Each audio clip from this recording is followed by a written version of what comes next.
एकनाथ शिंदेसह त्यांचे सर्व नेते आता यापुढे व्हीएसआर कंपनीच्या विमानातून प्रवास करणार नाहीयेत।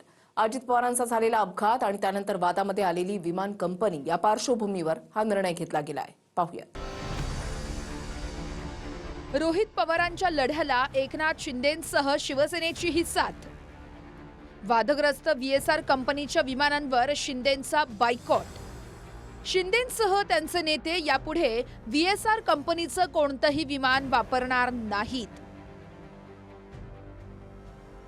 रोहित पवार सातत्यानं मांडत असलेल्या प्रश्न आणि शंकांच्या पार्श्वभूमीवर एकनाथ शिंदेंसह त्यांच्या शिवसेनेनं मोठा निर्णय घेतलाय। यापुढे शिंदेंसह त्यांचे नेते आणि मंत्री वादग्रस्त व्हीएसआर कंपनीची एकही विमान वापरणार नाहीयेत। अजित पवार यांच्या अपघातानंतर उपस्थित झालेल्या शंका आणि सुरक्षेच्या पार्श्वभूमीवरती शिंदेंच्या शिवसेनेनं हा मोठा निर्णय घेतलाय। त्यामुळे रोहित पवारांच्या लढ्याला मोठं बळ मिळालंय। अजित पवारांच्या अपघातानंतर व्हीएसआर कंपनीची विमानं आपण वापरू नयेत अशी मागणी शिंदेंच्या सर्व आमदारांनी एकनाथ शिंदेंकडे केली होती। त्याला शिंदेंनी मान्य केलं। व्हीएसआर कंपनीच्या विमानामध्ये आता जो विमान अपघात झाला त्याच्यामुळे त्याची सगळ्यांनी दखल घेतलेली आहे। काही डाऊट्स त्यांच्या त्या कंपनीबद्दलचे आहेत, म्हणून सेंट्रल गव्हर्नमेंटच्या एजन्सीने सुद्धा त्यांचे विमान आता बॅन केलेले आहेत। असं असताना एकनाथ शिंदे साहेब हे जे काही महाराष्ट्रात सर्वात जास्त विमानाने प्रवास करणारे मधले काउंट केले जातात। इथून विमानाने जातील, तिथून हेलिकॉप्टरने जातील, असा जो त्यांचा प्रवास आहे आता त्यांनी ती रिस्क घेऊ नये आणि त्या विमानाने प्रवास करू नये अशी सर्व आमदारांची आमची मागणी आहे। काही अडणार नाही। आजचा कार्यक्रम उद्या 2 दिवसानंतर घेऊ शकता, परंतु आता रिस्क कोणती घ्यायची नाही हे आम्ही त्यांना आवर्जून सांगणार आहे। दुसऱ्या बाजूने पाहिल्यास शिंदेंचा हा निर्णय अजित पवारांच्या नेत्यांची राजकीय दृष्ट्या कोंडी करणार आहे। कारण एकीकडे रोहित पवारांनी उपस्थित केलेल्या मुद्द्यांवरती पाठिंब्याऐवजी त्यांनी राजकारण करू नये अशा प्रतिक्रिया दिल्या आहेत। विखे पाटलांसह भाजपच्या काही नेत्यांनी तर रोहित पवार अजित पवारांच्या मृत्यूचं राजकारण करतायत असा आरोपही केलाय। अशात पक्षातले नसूनही शिंदेंनी विमान कंपनीवरती बहिष्कार टाकणं हे अप्रत्यक्षपणे रोहित पवारांच्या मुद्द्यांना बळ देणार आहे। जेव्हा रोहित पवार यांनी अजित पवारांच्या अपघाताची परदेशी कंपनीकडून चौकशीची मागणी केली तेव्हा दादांच्या निधनाच्या 20 दिवसानंतर दादा गटाच्या नेत्यांनी फडणवीसांना भेटून सीबीआय चौकशीचं निवेदन दिलं। तपास सीआयडीकडून जाऊन महिना होऊनही त्यांनी एकही स्टेटमेंट का जारी केलं नाही असा सवाल रोहित पवारांनी बारामतीत विचारला। त्याच्या 2 तासांनी मुंबईमध्ये सीआयडीनं अजित पवारांच्या अपघातावरती पहिल्यांदाच पत्रकार परिषद घेतली। एक महिना झाला एक स्टेटमेंट तरी आले सीआयडीचं बरं आम्हाला सांगा सीआयडी बरोबर तुम्हाला माहित नसेल कोणाला बोलवलं सीआयडी नाही। त्याचा रोहित सिंग अमेरिकेत जाऊन आला, तो दिल्लीत येऊन बसला, सीआयडी त्याला अजून नाही बोलवलं। विके सिंग जो मालक आहे त्याला अजूनपर्यंत बोलवलं नाही। त्याचा जो मेंटेनन्स करणारा महाराष्ट्रात बसणारा जो त्यांचा माणूस आहे त्यालाही अजून बोलवलं नाही। सीसीटीव्ही बद्दल फक्त इथले गोळा केलेत त्यांनी आम्हाला कळालं। त्यानंतर तिथं जो जे 2 येणार होते कॅप्टन पायलट ते अचानक कॅन्सल झाले। का झाले त्यांना अजूनपर्यंत बोलवलं नाही, त्यांना नोटीस नाही।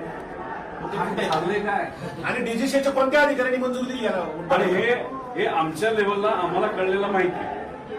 आता पब्लिकला तर काहीच माहित नाही। सीआयडीच्या तपासाची गती आणि प्रोग्रेस हा काय आहे याच्याबद्दल जर कुणाच्या मनात शंका असेल तर तो मी क्लिअर करतो की आपण योग्य दिशेने योग्य प्रकारे जात आहोत आणि आपल्याला जे काही पुरावे गोळा करायचे होते ते आपण झपाट्याने गोळा केलेले आहेत आणि उरलेलेही केले जातील। आता लास्ट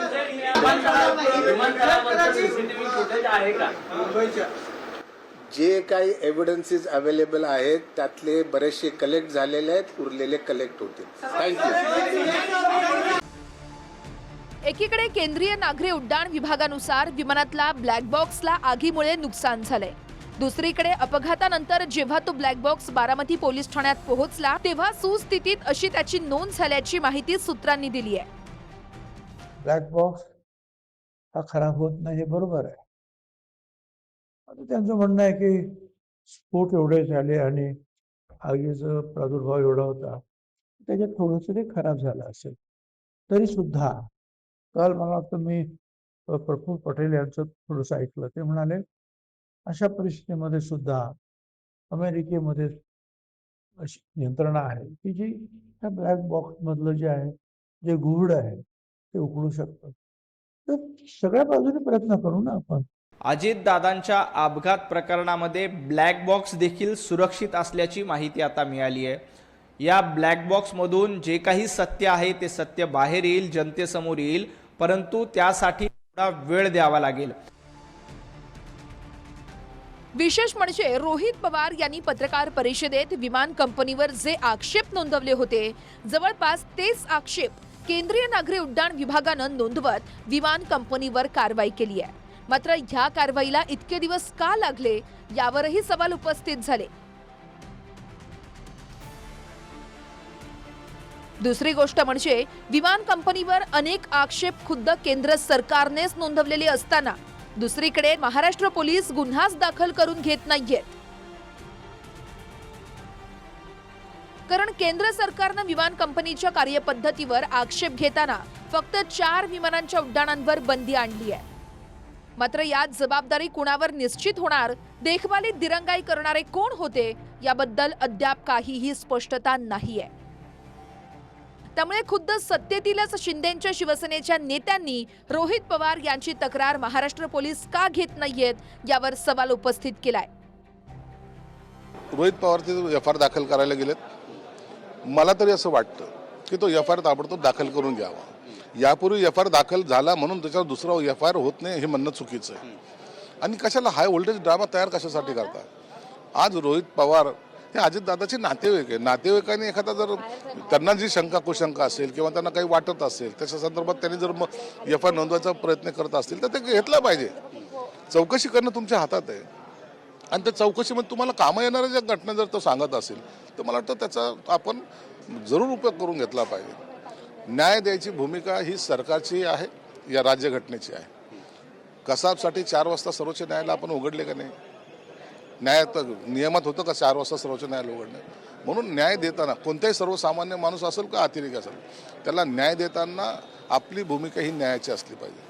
आणि हा तर आपला नेता होता, आपल्यातला नेता होता. म्हणून त्याच्याबद्दलचं कोणतीही शंका कुशंका आली तर पोलिसांनी त्याची दखल घेऊन त्याचा FIR नोंदवला पाहिजे. अजितदादांना दिलेलं विमान हे खराब होतं, हे DGCA तिथं स्वीकारतंय. मग खराब होतं, चुकून दिलं का मुद्दामून दिलं, हा प्रश्न जेव्हा आम्ही विचारतो त्याला आपण म्हणतो क्रिमिनल कॉन्स्पिरसी.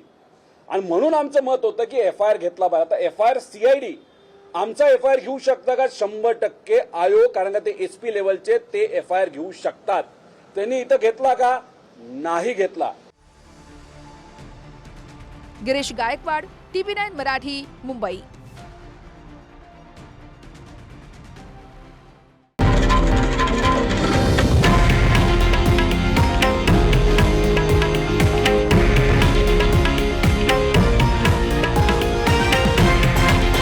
हे आहे देशातील नंबर 1 न्यूज नेटवर्क आणि आपण पाहत आहात TV9 मराठी, एकमेव.